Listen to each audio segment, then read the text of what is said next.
আমাদের ঘরবাড়িগুলো আসলে জিনের আড্ডাখানা হয়ে গেছে বিভিন্ন কারণে। স্বামী স্ত্রীর বন্ধন নষ্ট হয়ে যাচ্ছে, তারা বুঝেই না যে জিনের প্রভাব বা এটা জাদুর প্রভাব। জিন থেকে বাঁচার আমাদের উপায় বের করতে হবে, কোনো না কোনোভাবে লোকেরা প্রসেসড বাই জিন।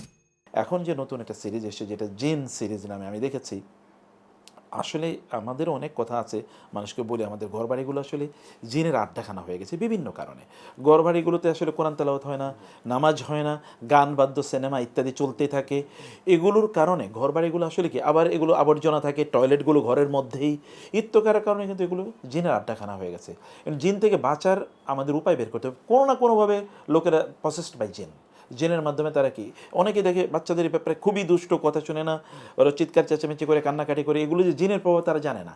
স্বামী স্ত্রীর বন্ধন নষ্ট হয়ে যাচ্ছে, তারা বুঝেই না যে এটা জিনের প্রভাব বা এটা জাদুর প্রভাব। অতএব এখান থেকে বাঁচার জন্য তাদের জিন সম্পর্কে ভালো করে জানা দরকার, জিনের জগৎ জানা দরকার, জিন কোথায় কোথায় মানুষকে ডিস্টার্ব করে জানা দরকার, জিন থেকে বাঁচতে হলে তাদের কী করণীয়।